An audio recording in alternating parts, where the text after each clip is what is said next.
చూడండి ఇక్కడ పాలకూర. ఇది ఫస్ట్ టైం అండి నేను ఆ పాలకూర పువ్వులు చూడటం. పాలకూర మామూలుగా పెంచుతూ ఉంటాము.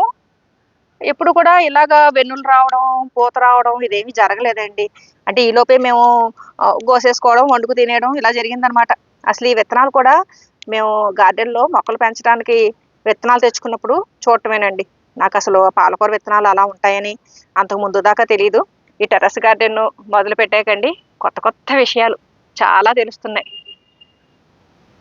కొన్ని కొన్ని పళ్ళ మొక్కలు మల్బెర్రీ లాంటివి సులువుగా టెర్రస్ మీద పెంచుకోవచ్చని, అలాగే తీగజాతి మొక్కలకి మనం పెద్ద పెద్ద కంటైనర్లు పెడితేనే అవి పెరుగుతాయని, సబ్జాలు లాంటివైతే మనం పిలవకపోయినా కానీ పేరంటాల కిందొచ్చి మన గార్డెన్‌లో చక్కటి సువాసనలతోటి దోమలు అవి రాకుండా చేస్తాయని, ఇలాగా కొత్త కొత్త విషయాలండి.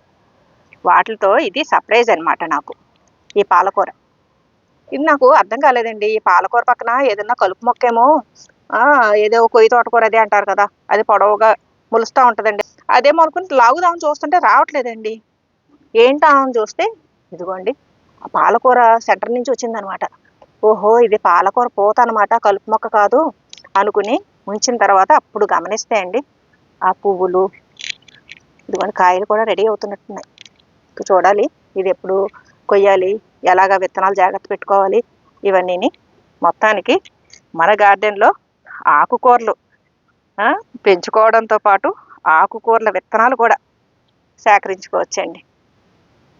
నాకైతే భలే సర్ప్రైజ్ అనిపించింది. కింద చుక్కకూర కూడా చక్కగా మొదలవుతుందండి. దానికి కూడా పూత. ఇక్కడ ఈ కంటైనర్‌లో 2 రకాల తోటకూరలు విత్తనాలతోటి రెడీగా ఉన్నాయండి. విత్తనాలు తయారవుతున్నాయన్నమాట. ఎంత సింపుల్‌గా మనం విత్తనాలు కలెక్ట్ చేసుకోవచ్చండి మన గార్డెన్ నుంచి. కాయగూరలు, పూలు, పళ్ళు వీటిలతో పాటు విత్తనాలు కూడా. 4 మొక్కల నుంచి కూడా చక్కగా వెన్నులొచ్చినియి. బోలెడన్ని విత్తనాలండి. చాలా మందికి డిస్ట్రిబ్యూట్ చేయొచ్చు.